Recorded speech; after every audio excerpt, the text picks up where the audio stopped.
গত এক সপ্তাহ ধরেই ইরানের অলিগলিতে নেমে এসেছে সাধারণ মানুষ।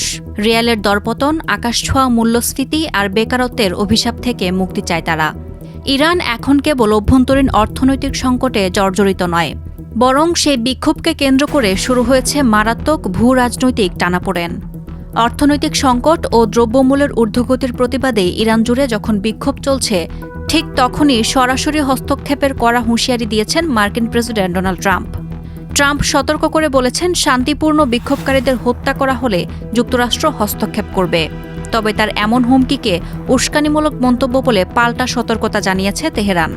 তাদের মতে যুক্তরাষ্ট্রের এই হস্তক্ষেপ পুরা মধ্যপ্রাচ্যকে অস্থিতিশীল করে তুলবে।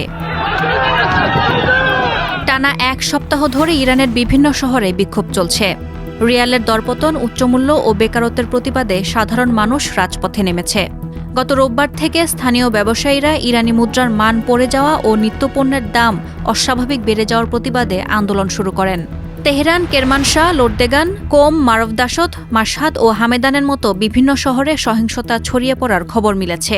বিক্ষোভকারীদের সঙ্গে নিরাপত্তা বাহিনীর সংঘর্ষে বেশ কয়েকজন নিহত হওয়ার খবরও পাওয়া গেছে। এরই সাথে গ্রেপ্তার করা হয়েছে বহু মানুষকে। সামাজিক যোগাযোগ মাধ্যমে পোড়া গাড়ি এবং ধাওয়া পাল্টা ধাওয়ার ভিডিও ছড়িয়ে পড়েছে। এমন পরিস্থিতিতে সরাসরি হুঁশিয়ারি দিয়েছেন মার্কিন প্রেসিডেন্ট ডোনাল্ড ট্রাম্প। তিনি বলেন, শান্তিপূর্ণ বিক্ষোভকারীদের গুলি করে হত্যা করলে যুক্তরাষ্ট্রও চুপ করে থাকবে না, বরং তাদের উদ্ধার করতে এগিয়ে যাবে। ট্রাম্প তার পোস্টে লেখেন, শান্তিপূর্ণ বিক্ষোভকারীদের ওপর গুলি চালানো ইরানের পুরানো অভ্যাস। তিনি সম্ভাব্য পদক্ষেপের ইঙ্গিত দিয়ে আরও বলেন, এই পদক্ষেপের জন্য যুক্তরাষ্ট্র সম্পূর্ণ প্রস্তুত। তবে কী ধরনের হস্তক্ষেপ হতে পারে তা স্পষ্ট করেননি ট্রাম্প। এর আগে ইরানের পারমাণবিক স্থাপনায় যুক্তরাষ্ট্রের হামলা এবং মধ্যপ্রাচ্যে দ্বন্দ্বে জড়ানোর ঘটনা দুই দেশের সম্পর্কে নতুন করে উত্তেজনা তৈরি করেছিল। ট্রাম্পের মন্তব্যের পরই কড়া প্রতিক্রিয়া জানিয়েছে তেহরান। তারা এই হুমকিকে উস্কানিমূলক মন্তব্য বলে পাল্টা সতর্কতা জানিয়েছে।